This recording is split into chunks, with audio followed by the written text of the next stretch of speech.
우크라이나가 역사적인 밤에 러시아에 큰 타격을 입혔습니다. 푸틴이 대체할 수 없는 것을 제거해 러시아 대통령은 충격을 받았습니다.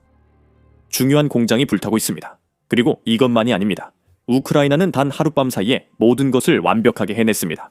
레드키노, 벨고로드, 브리안스크, 사라토프 모두 불타고 있고 푸틴은 이에 대해 아무것도 할 수 없습니다. 레드키노 마을부터 시작하겠습니다. 러시아 트베르 지역에 위치한 이 마을에는 러시아에서 가장 중요한 미사일 두 종류 KH-55와 KH-101의 연료를 공급하는 공장이 있습니다. 푸틴은 트베르가 모스크바와 상트페테르부르크 사이에 있고 우크라이나 드론이 수백 마일을 이동해야 하므로 그 공장이 안전하다고 생각했습니다. 그리고 그들은 실제로 그렇게 했습니다. 유나이티드 24 미디어에 따르면 2월 7일 이른 아침에 우크라이나 드론들이 레드키노를 향해 출격했습니다. 그들은 러시아의 빈약한 방공망을 피해 데실린 M이라는 희귀 미사일 연료를 생산하는 것으로 알려진 공장에 직접 타격을 가했습니다. 그 연료는 이제 그것을 생산하는 공장과 함께 불타고 있으며 러시아는 지금 벌어지고 있는 일을 부인할 수 없습니다. 나사의 퍼름스 플랫폼은 공격 직후 공장에서 활발한 화재가 발생한 것을 기록했습니다. 현지 주민들 또한 공장에서 쏟아져 나오는 짙은 검은 연기와 화재를 촬영한 영상을 찍었습니다. 이 영상 중 하나는 유나이티드 24 미디어가 X에 공유했으며 나무 사이 멀리서 화재가 촬영된 모습이 담겨 있습니다. 우리는 화재를 목격하며 드론의 윙윙 소리와 러시아 방공망의 격렬한 사격 소리를 듣습니다. 우크라이나가 레드키노로 보낸 무기를 막지 못하자 드론이 목표물을 타격해 거대한 폭발이 일어나고 레드키노 공장이 불타오릅니다. 아스트라 텔레그램 채널 영상에는 우크라이나 드론이 공장으로 향하는 모습이 나옵니다. 채널에 따르면 주민들은 파괴된 공장에서 화학 냄새를 신고했으며 이는 우크라이나 드론이 중요한 대상을 타격했음을 시사합니다. 레드키노 실험 공장은 화학 제품의 개발 및 생산을 전문으로 하는 러시아의 대형 산업기업입니다. 회사 웹사이트에 따르면 이 공장은 수십 년 동안 항공 및 우주 산업을 위한 독특한 화학 제품을 생산해 왔다고 합니다. 여기서 핵심 단어는 수십 년과 하룻밤입니다. 우크라이나는 푸틴 집권 후 러시아가 오랜 기간 의존해 온 무언가를 파괴했습니다. 그리고 왜 이 특정 공장과 그곳에서 생산된 것이 그렇게 중요한지에 대해서는 영상 후반부에 다시 다루겠습니다. 저희가 러시아에서 모든 것이 불타고 있다고 말씀드린 건 사실입니다. 레드키노 공격이 헤드라인을 장식했지만 이는 우크라이나가 2월 7일에 벌인 여러 공격 중 하나였습니다. 브리안스크로 넘어가 보겠습니다. 우크라이나는 네프튠 미사일과 고기동 다연장 로켓 시스템, 즉 하이마스를 투입해 이 러시아 지역 전역의 에너지 인프라를 파괴했고 그 결과 브리안스크 주민들 상당수가 암흑 속에 빠졌습니다. 우크라이나의 수미와 체르니히우 지역과 접경한 이주는 가까운 위치 때문에 오랫동안 우크라이나의 표적이 되어왔습니다. 이제 우크라이나는 러시아가 우크라이나의 에너지망을 지속적으로 공격하면서 우크라이나 국민들이 겪었던 고통을 이 주의 주민들도 똑같이 느끼게 하고 있습니다. 브리안스크 주지사 알렉산드르 보고마즈는 이번 공격에 대해 다음과 같이 밝혔습니다. 우크라이나 군대가 장거리 넵튠 미사일과 하이마스 다연장 로켓 시스템을 사용해 우리 지역을 공격했습니다. 이번 공격으로 인해 7개의 지방자치단체에서 전력 공급이 중단됐습니다. 특수 및 긴급 복구팀이 전력 공급을 복구하기 위해 작업 중입니다. 우크라이나군은 이번 공격에 대해 공식 논평을 내지 않았으며 키예프 인디펜던트는 2월 7일 보고마즈의 주장에 대한 진위를 확인할 수 없었다고 밝혔습니다. 우크라이나가 했을 가능성이 높아 보입니다. 러시아는 공격 사실 자체를 부인하는 경향이 있어 성공적인 공격이 확인되는 경우는 드뭅니다. 또한 우크라이나가 레드키노와 브리안스크를 불태우기 전날 밤에도 더 많은 일이 있었습니다. 또한 우크라이나와 국경을 접하고 있는 또 다른 지역인 러시아 벨고로드 주도 공격 대상이었습니다. 벨고로드는 대규모 폭격의 표적이 되었고 이로 인해 심각한 피해가 발생했다고 로이터 통신은 보도했습니다. 벨고로드 주지사 비아체슬라프 글라드코프의 발언입니다. 적군이 벨고로드 민간 도시에 포격해 심각한 피해가 발생했습니다. 우리에겐 군사 목표물이 없다는 건 모두 압니다. 글라드코프 주지사는 벨고로드 시민들에게 직접 둘러보고 왔다며 침통하게 연설했습니다. 이 발언은 불성실합니다. 글라드코프는 벨고로드의 무죄를 주장합니다. 러시아가 K2 101 미사일을 계속 쏘는 상황은 영상 후반에 다룹니다. 우크라이나의 에너지 인프라를 공격하기 위해 러시아는 에너지 시설을 군사 목표물로 바꿨습니다. 우크라이나는 푸틴에게 그 의미를 국민들에게 보여주고 있습니다.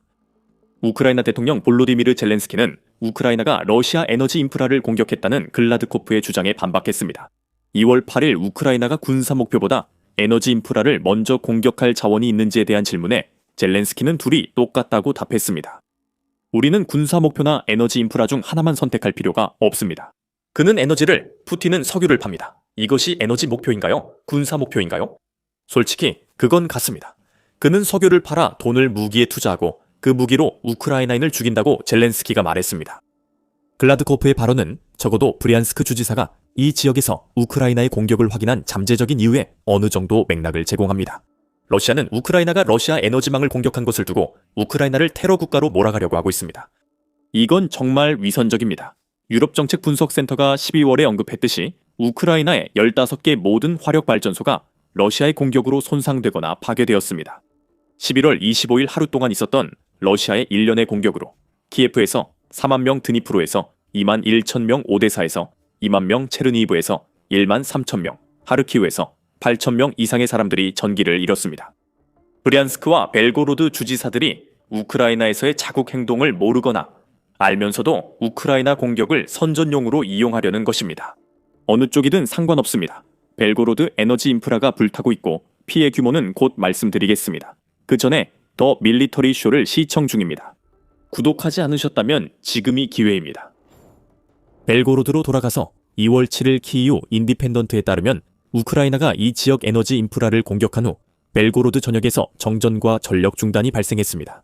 이런 정전은 한 번만 일어난 일이 아니었습니다. 이 매체는 이번이 일주일 만에 벨고로드시에서 광범위한 정전이 발생한 세 번째라고 전했습니다. 우크라이나 미사일은 2월 3일과 2월 6일에도 이 지역을 타격했으며 벨고로드 열의 약 10%를 공급하는 루치 열병합 발전소를 목표로 한 것으로 보입니다. 여기서 우리가 보고 있는 것은 우크라이나가 자신들이 당한 만큼 되갚아주고 있다는 점입니다. 러시아의 우크라이나 에너지 시설에 대한 미사일 공격은 멈추지 않을 것입니다. 그래서 우크라이나가 레드키노를 공격했고 그 이유는 곧 설명드리겠습니다. 푸틴이 우크라이나 에너지 시설 공격을 계속하면 그는 이를 군사 목표로 만든 셈입니다. 우크라이나는 똑같이 대응하고 있습니다. 이로 인해 벨고로드 시민들은 어둠과 혹한에 내몰리고 있습니다. 이는 러시아가 수만 명의 우크라이나 시민들에게 하는 것과 같습니다. 그리고 우크라이나는 2월 7일 우크라이나 군 총참모부가 발표한 대로 벨고로드에 집결한 병력도 타격했습니다.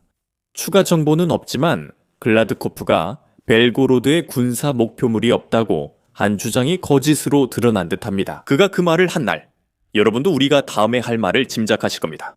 우크라이나는 아직 끝나지 않았습니다. 또한 2월 7일 우크라인 포럼은 우크라이나 방위군이 러시아 사라토프 지역에 있는 발라쇼보 유류 저장소를 타격했다고 보도했습니다. 이 공격에 대해 우리가 아는 건 발생했다는 것뿐이지만 이유는 명확합니다. 우크라이나가 러시아 석유를 더 많이 파괴할수록 러시아군이 우크라이나에서 사용할 연료 제품이 줄어듭니다. 장갑차, 탱크는 연료 없으면 움직일 수 없고 항공기도 석유에서 정제한 연료 없이는 운항할 수 없습니다. 러시아가 석유를 전선에 보내지 않으려 했더라도 손해를 본 셈입니다. 불타는 석유는 팔 수도 없고 사라토프 주민들 연료로도 쓸 수 없습니다. 발라쇼보 석유 저장소도 우크라이나가 불태운 또 하나의 목표물이 되어 역사적인 밤을 만들었습니다. 하지만 그게 다가 아닙니다. 더 많은 일이 있거든요. 우크라이나는 러시아 전역뿐만 아니라 자국 내 러시아 점령군도 공격했습니다. 자포리자에서 우크라이나군의 공격으로 리보노필리아 인근에 있던 드론 지휘소가 파괴됐습니다. 우크라이나는 도로즈냥카에서도 러시아군 집결지를 파괴했습니다. 얄타에서 우크라이나군이 러시아군 수리 부대를, 도네츠크에서도 공격이 있었습니다. 우크라이나는 미콜라예프카에서 드론 지휘소와 러시아가 폴타브카에 배치한 다연장 로켓 시스템을 파괴했습니다. 이 두 지역에서 우크라이나가 더 많은 병력과 장비, 드론을 파괴할수록 러시아의 공격은 약해집니다. 공격이 약해지면 러시아의 영토 확장이 느려진다는 뜻입니다. 물론 러시아가 점령할 수 있을 때만 해당됩니다. 2월 7일은 우크라이나의 역사적인 밤이었다는 말이 사실이었습니다. 러시아가 불타고 있습니다. 점령군이 하룻밤 새 전멸했습니다. 우크라이나는 러시아 방공망의 허술함을 증명하고 푸틴의 전쟁 수행 능력을 약화시키기 위해 정밀 타격 등 다양한 공격을 감행했습니다.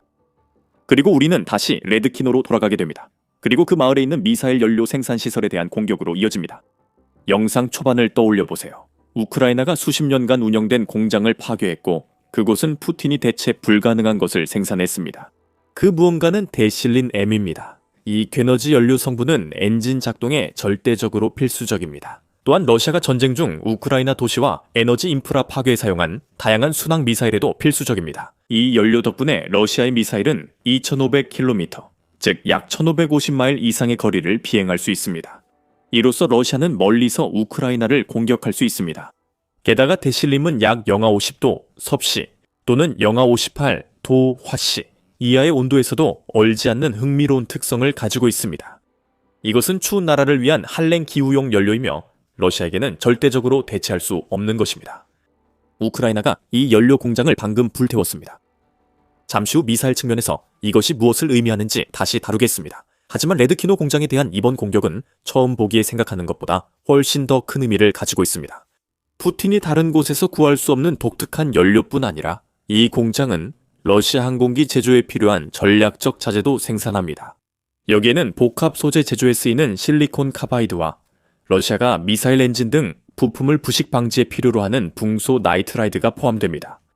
게다가 이 공장은 러시아가 로켓에 사용하는 특수 내열 에나멜도 생산합니다. 그러니까 푸틴이 잃은 것은 단순히 연료만이 아니라 러시아의 항공 전략 전반의 필수적인 공장입니다. 그 전략의 핵심에 다시 집중합시다.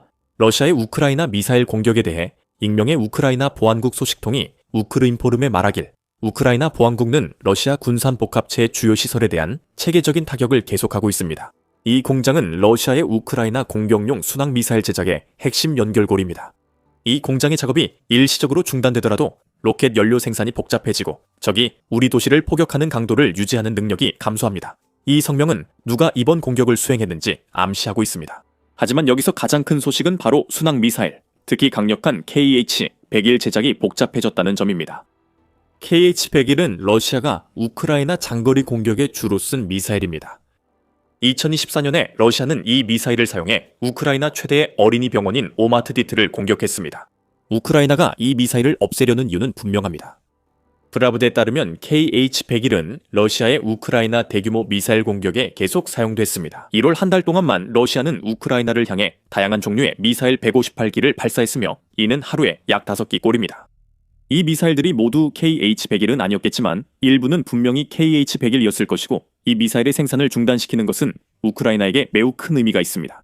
KH-101은 러시아가 정확도가 단 12m, 즉 약 32.8, 65.6피트에 불과하다고 주장하는 미사일입니다.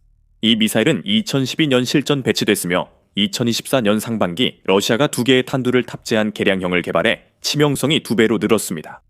KH-101은 재래식과 핵 모두 탑재가 가능하며 저고도로 비행하도록 설계되어 우크라이나 방공망이 격추하기 매우 어렵게 만들어졌습니다.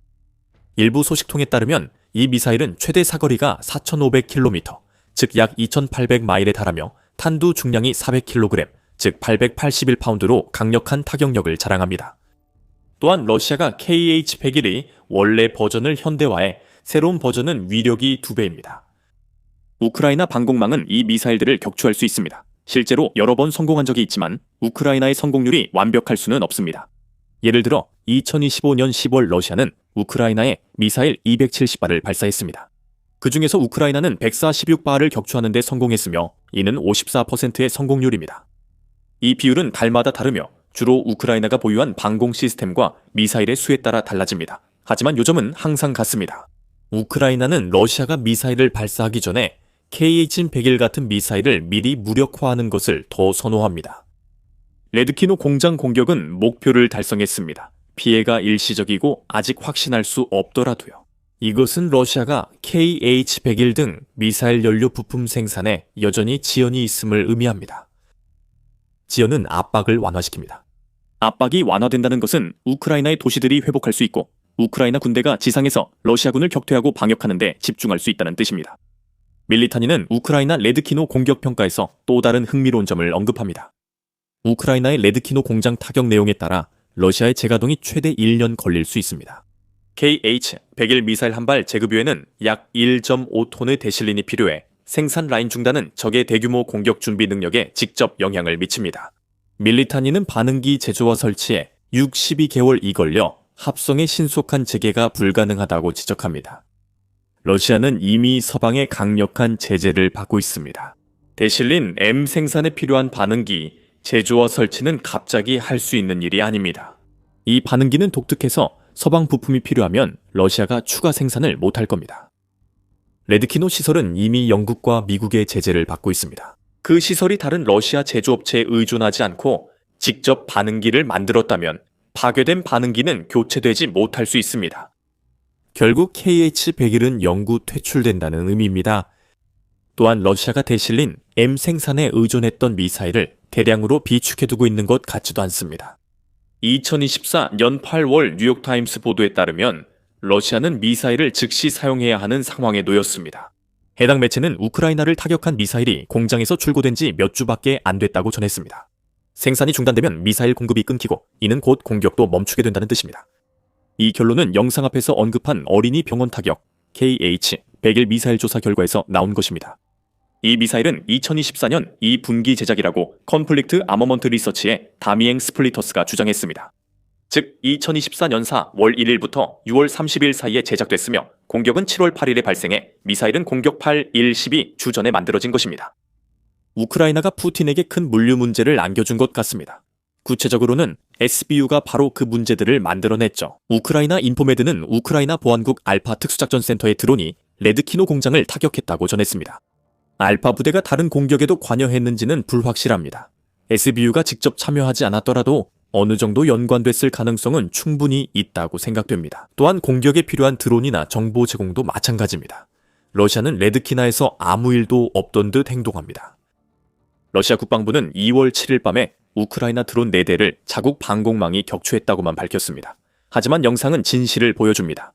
우크라이나는 자체적으로 만든 비행 제재를 이용해 푸틴에게 대체 불가능한 공장을 파괴했습니다. 그리고 그 작전은 그날 밤에 이루어졌습니다. 여러 러시아 지역에서 에너지 인프라가 불타고 파괴됐으며 러시아군 집결지도 더 이상 존재하지 않고 석유도 불타고 있습니다. 그리고 우크라이나가 레드키노에서 성공했다면 KH-101은 곧 완전히 사라질 수 있습니다. 우크라이나의 야간 공격은 푸틴이 에너지 인프라를 계속 공격할 경우 러시아에 대한 경고로 이번이 처음이 아닙니다. 1월 우크라이나는 오레슈니크 극초음속 미사일 사용에 대한 보복으로 러시아에 복수했습니다. 그 공격과 그 이유에 대해 더 알고 싶으시면 저희 영상에서 확인해보세요. 재미있게 보셨다면 러시아와 점령진의 우크라이나 장거리 공격 소식을 더 듣고 싶으시면 The Military Show를 구독해주세요. 시청해주셔서 감사합니다.